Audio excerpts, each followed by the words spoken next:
My name's Camilla, and I'm 30 years old. I live in a cozy house, a place full of memories, left to me by my dear grandmother. It's been my sanctuary, my little world where everything just feels right. But, as life would have it, not everything outside these walls is as peaceful. You see, my family is a bit of a mixed bag.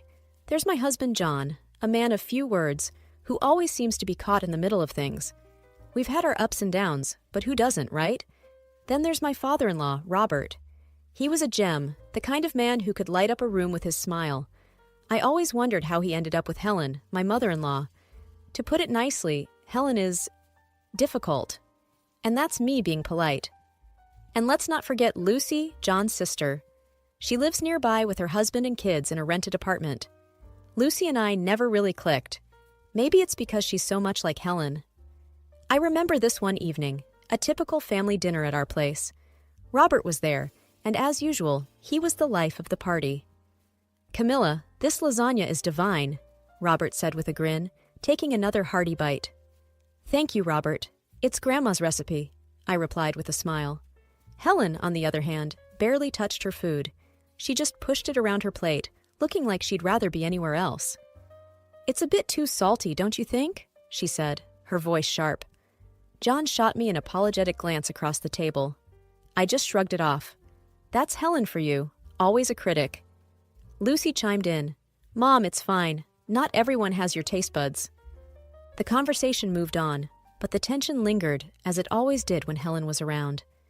After dinner, Robert pulled me aside. "Camilla, I just want to say I really appreciate how you handle Helen. You have the patience of a saint." I laughed. "Well, I try, Robert, but it's not easy." He patted my shoulder. "You're doing great, dear. Just hang in there." If only I knew then how much more hanging in there I'd have to do. That's the thing about life in our little family. You never know what's coming next, especially with Helen and Lucy in the mix. But back then, it was just the usual. A little bit of discomfort, a lot of biting my tongue and trying to keep the peace. Little did I know, the storm was just around the corner. Life has a way of throwing curveballs when you least expect it. And one of those came crashing into our lives one cold, dreary morning. Robert, the one person who brought some light into our often tense family gatherings, passed away. It was sudden, a heart attack, they said. He was the glue that held us all together, and without him, things started to unravel quickly. The day after we got the news, I found myself in our kitchen, a steaming cup of coffee in hand, lost in thought. John walked in, looking like he hadn't slept a wink. "He was the best dad anyone could ask for," John said, his voice heavy with sadness. I reached out, placing my hand over his. "I know, honey. He was wonderful. We're going to miss him so much." John nodded, wiping away a tear. "Mom's taking it hard. She's a mess." That wasn't hard to imagine. Helen without Robert was like a ship without a rudder, lost and directionless. And true to form, she became more difficult than ever. Every phone call with her was like walking on eggshells. A week later, we were at Helen's house. Lucy was there too, her eyes red from crying. The air was thick with grief and unspoken tension. "We need to talk about what's next for Mom," Lucy said, breaking the uneasy silence. John sighed. "Yeah, we do. She can't be alone in that big house. She needs someone around, just in case." Helen's gaze shifted to me, her eyes narrowing. "I don't want strangers in my house. What about Camilla? She's home most of the time." I felt my heart sink. This was not what I had signed up for. "Helen, maybe you could stay with Lucy. She's got more space, and the kids would love to have you around." But Helen shook her head, her lips a thin line. "Lucy's place is always so noisy, and I can't stay in this house filled with memories of Robert." The conversation went around in circles, with no one willing to back down. Lucy seemed relieved at the thought of not having her mother move in with her. John looked torn between his mother and me, not sure which side to take. We left Helen's house that day with no resolution in sight. I could feel the storm clouds gathering, a sense of dread settling over me. How were we going to navigate this? How was I going to deal with Helen under my own roof, in the house that was once my sanctuary? As we drove home, John reached for my hand. "We'll figure this out, Camilla. Together, we will defend our independence." I wanted to believe him, I really did. But deep down, I knew things were about to get a whole lot more complicated. The air was tense when we all gathered again at Helen's house. The living room felt smaller than usual, crowded with unspoken thoughts and emotions. Lucy was there, fidgeting nervously, while her husband Mark tried to look anywhere but at Helen. John and I sat on the edge of our seats, bracing for whatever was coming. "So, have we decided what to do about Mom?" Lucy finally broke the silence. Helen, who had been staring out the window, turned sharply. "I've made up my mind," she declared. "I'm giving this house to you, Lucy, and I'm moving in with Camilla and John." My jaw dropped. "What? Helen, we didn't discuss this." Lucy's face lit up, a stark contrast to the shock on mine. "Really, Mom? That would be great." John looked at me and tried to intervene. "Mom, we need to talk about this. It's not that simple." Helen's eyes narrowed. "What's there to talk about? Camilla has plenty of space, and she works from home. It's settled." I couldn't believe what I was hearing. "Helen, this is a big decision. And what about Lucy? She has more room, and the kids—" Helen cut me off. "Lucy's house is always in chaos with those children. I need peace and quiet." John gave me a helpless look, clearly torn. "Camilla, maybe we can make it work. For a while, at least." So Helen hasn't changed her mind since our last meeting. I felt my frustration mounting. "John, we can't just rearrange our lives because Helen decides so. What about our privacy? Our life?" Lucy chimed in, her voice a little too eager and triumphantly. "Camilla, think about it. Mom needs us now. You wouldn't want her to be alone, would you?" I felt like I was being cornered, my own home slipping away from me. "It's not about that, Lucy. It's about making a decision that affects all of us. We need to think this through." But it was clear that Helen had made up her mind, and Lucy was all too happy to support her decision. John turned out to be too soft, not independent, to make a decision in our favor. As we left Helen's house that day, the weight of the situation settled heavily on my shoulders. I was about to lose the one place where I had always felt safe and at peace, my sanctuary, and there was nothing I could do about it. The days following that dreaded meeting were some of the longest in my life. I tried to argue with John, to make him see reason, but it was like talking to a brick wall. "Camilla, she's my mother. What do you want me to do? Turn her away?" It wasn't that I wanted to turn Helen away. I just wanted a say in what happened in my own home. But it seemed like my say didn't count for much. Before I knew it, the day came when Helen moved in. She arrived with more luggage than I thought possible for one person. My once serene living room was now cluttered with her things. "I hope you don't mind, Camilla. I need all my things around me," Helen said, directing the movers here and there. I forced a smile, hiding my frustration. "Of course, Helen. Make yourself at home." As the days turned into weeks, my patience wore thin. Helen had a way of making her presence felt in every corner of the house. She criticized my cooking, my cleaning, even the way I arranged the living room furniture. One evening, as I was trying to make dinner, Helen came into the kitchen. "You're cutting the carrots all wrong. Here, let me show you how it's done." I bit my tongue, handing her the knife. "Sure, Helen, show me." John walked in just then, and I could see he was trying to gauge the situation. "Everything okay here?" "Just teaching Camilla a thing or two about cooking," Helen said, a hint of smugness in her voice. I kept quiet, focusing on the onions I was chopping. John lingered for a moment, an awkward spectator, before mumbling something about checking the mail and leaving the kitchen. It wasn't just the constant criticism that got to me. It was the way Helen managed to turn John against me. Every time I tried to talk to him about how I felt, he accused me of being insensitive. "Camilla, she's going through a tough time. Can't you just cut her some slack?" John would say.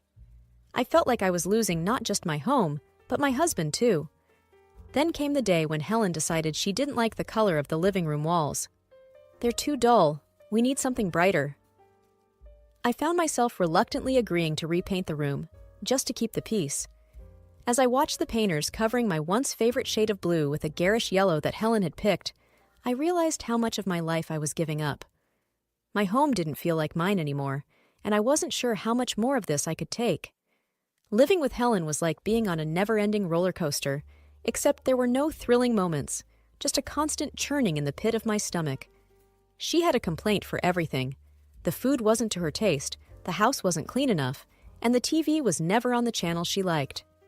One evening, as I was trying to finish up some work on my laptop, Helen barged into the room, the TV remote in her hand. "Camilla, this TV is driving me nuts. I can't find my show." I sighed, closing my laptop. "Let me help you, Helen." As I flipped through the channels, trying to find her show, Helen muttered under her breath about how everything was better at her house. John walked in at that moment, and I looked up at him, hoping for some support. "John, can you please help your mother with the TV? I'm trying to finish my work." John frowned, looking from me to Helen. "Can't you see she's struggling, Camilla? It's just a TV show." I felt a surge of frustration. "It's not just about the TV, John. It's about having a little space to do my work, to have a moment of peace in my own house." Helen looked at John, her eyes welling up. "I didn't mean to be a burden. I just wanted to watch my show." John's expression softened as he turned to his mother. "Don't worry, Mom. I'll find your show." I watched as John took the remote from me and started channel surfing, trying to appease Helen. I felt invisible, unheard. The next day, Lucy dropped by with her kids. The house was chaotic, with the kids running around and Helen trying to dictate how to entertain them. I retreated to the kitchen to prepare some snacks, feeling overwhelmed. Lucy followed me into the kitchen, a smirk on her face. "Looks like Mom's really settled in, huh?" I didn't even try to mask my irritation. "It's a lot, Lucy. It's not easy having your entire home life turned upside down." Lucy shrugged, unconcerned. "Well, she's family. You just have to deal with it." That evening, as we all sat down for dinner, the tension was palpable. Helen criticized the pasta I made. John was silent, and Lucy's kids were restless. I finally snapped. "I can't do this anymore. I need some space, some respect in my own home." Helen gasped, and John shot me a look of disbelief. "Camilla, how can you be so selfish?" I stood up, my chair scraping loudly against the floor. "Selfish? I've been nothing but accommodating. This is my home too, John." The argument escalated, voices raised, words flying like daggers. John stormed out of the room, and Helen sat there, looking smug. That night, as I lay in bed, listening to the muffled sounds of the TV from the living room where Helen slept, I realized something had to change. I couldn't live like this anymore. But how was I going to make John see that? How was I going to reclaim my life? The days after the big argument were filled with a tense silence. John and I barely spoke, and Helen acted like she owned the place, more so than ever. I felt like a stranger in my own home, tiptoeing around to avoid any confrontations. But the universe seemed to have other plans for me. One day, I came home early from the grocery store. The house was unusually quiet. As I was putting away the groceries, I heard hushed voices coming from the living room. Curiosity got the better of me, and I tiptoed closer. It was Helen and Lucy, deep in conversation. I couldn't believe my ears when I heard what they were saying. "And now I don't have to deal with yours noisy kids all day," Helen was saying with a chuckle. Moving in with Camilla and John was the best decision. Camilla does everything around the house, and I have all the peace I want. Lucy's voice was equally gleeful. "And I get Dad's house without paying a dime. It worked out perfectly for us." My hands were shaking, and I felt a surge of anger like never before. They had been playing us all along. This wasn't about family or taking care of each other. It was a cold, calculated move. I stormed into the living room, my voice shaking with anger. "I heard everything. How could you, Helen? And you, Lucy?" Helen looked up, startled. Then her expression turned into one of defiance. "What are you talking about, Camilla? We were just chatting." Lucy tried to play innocent. "Yeah, Camilla, you must have misunderstood." But I was done being the understanding, accommodating daughter-in-law. "No, I heard you both. You've been using us, manipulating the situation for your benefit." Helen's face hardened. "You have no right to speak to me like that. I am your elder, and you should respect me." John walked in at that moment, confused. What's going on here? I turned to him, my eyes welling up with tears of frustration. John, they've been using us. Your mother and sister planned all this just so they could get what they wanted. John looked from me to Helen and Lucy, his expression one of disbelief. Is this true, Mom? Helen started to cry, playing the victim.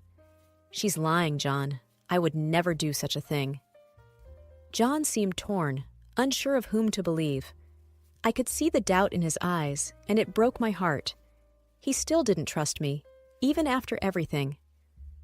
That night, as I lay in bed, staring at the ceiling, I knew things couldn't go on like this. I had to take a stand for my own sanity. The next day, I was going to have a serious talk with John. It was time to put an end to this charade, one way or another. That morning, I knew it was time for a frank conversation with John. The house was quiet, the tension from the previous night still lingering in the air. I waited in the kitchen, my thoughts racing, until John finally walked in, his face a mask of worry. John, we need to talk about everything that's happening, I said, trying to keep my voice steady. He poured himself a coffee and sat down, looking exhausted. Camilla, I just don't know what to think anymore. Think about us, John. Your mother and sister are tearing us apart, I urged. Before we could delve deeper, Helen walked in, her timing too perfect. John, are you going to let her speak about your family like that? The conversation quickly heated up. I tried to explain, to make him see the truth, but Helen's presence was like a fuse, igniting John's temper. You're being unreasonable, Camilla. How can you be so heartless towards my mother? John's voice rose with each word. Frustrated and desperate, I shot back. Heartless? I'm trying to save our home, our marriage. In the heat of the moment, Helen clutched her chest dramatically, gasping. My heart? How can you do this to me? John spun around, his anger flaring. Look what you're doing to her, Camilla. And then, in a flash of fury, John's hand struck my face. The shock of it silenced the room. Helen stood there, a triumphant grin barely hidden.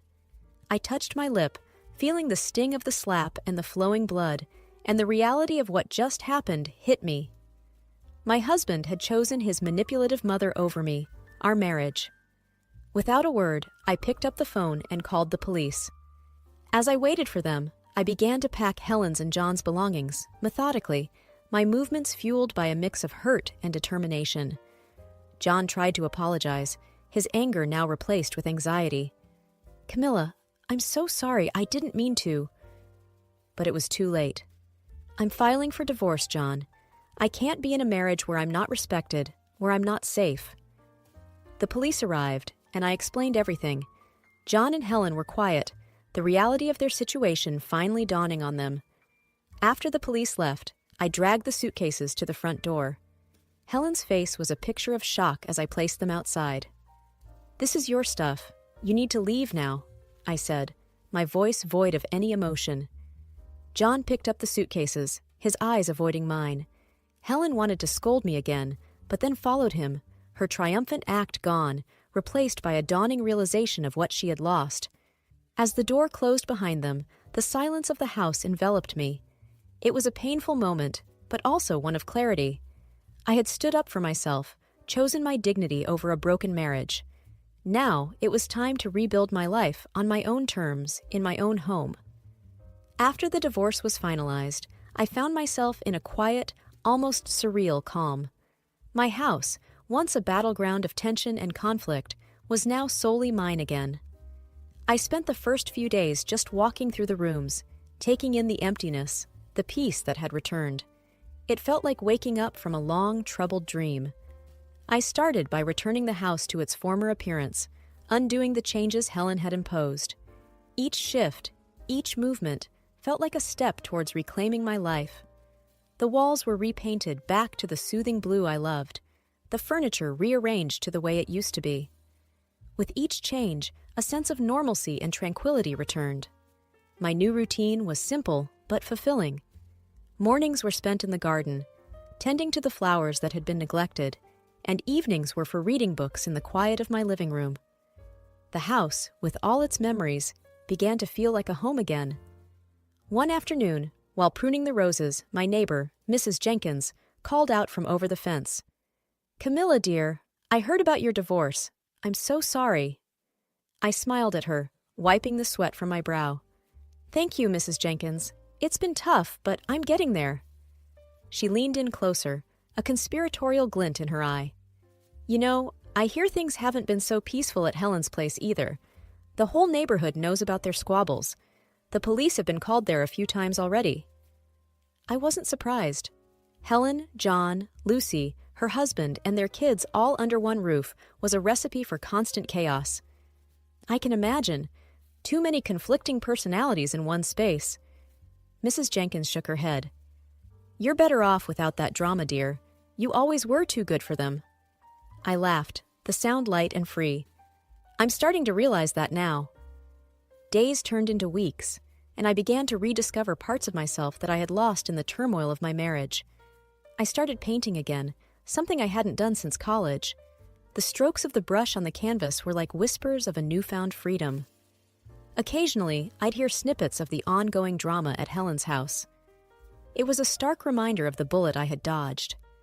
Their house, once a symbol of familial unity, had become a pressure cooker of arguments and disagreements. In those moments, I felt a twinge of sadness for John, but it was quickly replaced by a sense of relief. I had escaped that life, that endless cycle of unhappiness.